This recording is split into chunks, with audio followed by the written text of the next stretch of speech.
talk, the other big event which is happening at the moment is the European Football Championships, and Scotland kept their Euro 2024 hopes alive after a draw with Switzerland last night. Tonight, England are back in action. They're playing Denmark in Frankfurt. John is there for us this morning. You've been all over the place in Germany. What's Frankfurt like? Morning. What's Frankfurt like this morning? Looks sunny. Looks like it's a bit of atmosphere's building.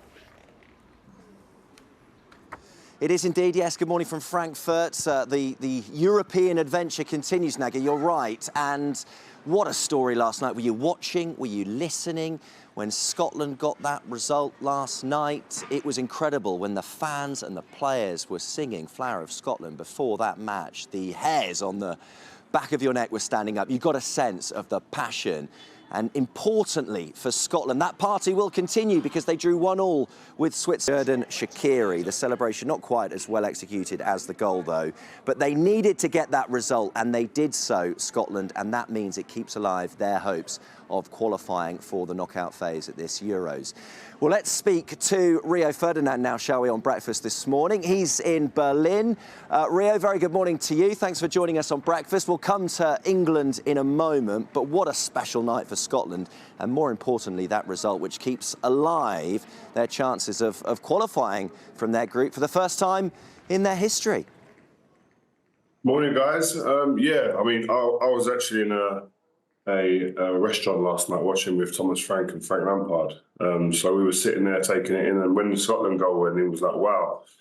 And obviously you see the pictures of the fans and stuff who have been, I have to say, the Scotland fans out here have been magnificent. They've been great, a good laugh. And so they got that draw and they're still in it, still in with a chance. So good luck to them. Yeah, it was brilliant to see last night. The fans have been in full voice, as they have been here in Frankfurt as well, ahead of the England game to come. Let's talk what they need to do. It's quite simple. Beat Denmark later, and they will qualify for the knockout stages.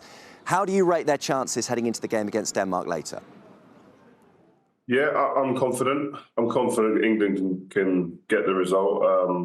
I think we're the strongest team in the group. And yeah, the first game, I think people were picking holes in how they could have improved, etc. But at the end of the day, we got the 3 points in the first game. It's always difficult, the first game. It's always a lot of nerves and a lot of tension. You want to just get that first game out of the way, then you can relax a little bit. So I'm hoping to see a more relaxed, a little bit more improvement in the performance. But again, you don't want to be peaking too early. I don't want to see a perfect performance yet. I'd rather not, maybe, and wait till I get to the knockout stage to see perfection starting to come and show its face a little bit. This is where the teething problems get kind of edged out, and you can continue and just get your 3 points and get through. Talk to us about Jude Bellingham. You are a massive fan, as are most people, after the performances he produced. He was standout, wasn't he, in that game against Serbia. Just give us a sense of what you see in him and what he is able to do that other players can't at such a young age.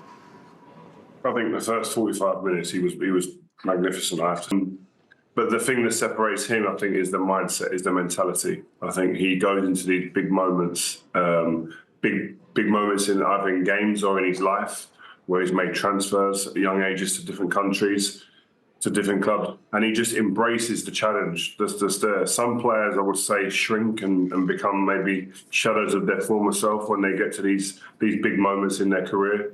He seems to grow. His stature seems to get bigger, and his confidence levels don't waver. So right now, every challenge that he's faced so far, he's met it with supreme confidence and kind of knocked it out of the park. Love it. And just in a word, Rio, very quickly, is it coming home? I don't want to use that anymore. I don't want to. That's bad luck for me so far, so I'm not saying that at all. Okay. I'm not getting involved. Okay. We'll speak again. Rio, thanks for joining us on Breakfast. I'll tell you what, something is coming home. Brian, show us what you've got here. Go on. Well, it's a bit shiny, isn't it? We're hoping to bring this home finally. Feeling confident, fellas? Absolutely, 2-0. Yeah.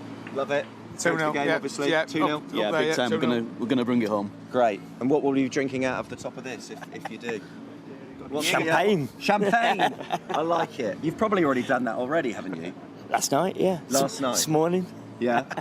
Give us a sense quickly of the atmosphere, because it's been really good-natured amongst the England fans. Yeah, we've got a following now that have come to watch football, enjoy themselves, and be a party town like any other home nation, like if Scotland or the Irish were travelling. Yeah. You know, we not only do we want to mix and party, we also want to see our team win. Bring the energy, bring the excitement, and we need to bring the champagne, I think, don't we? For Brian to have a little tipple out of that later on. And I'm sure Gareth Southgate would prefer to switch that one for the real McCoy, wouldn't he?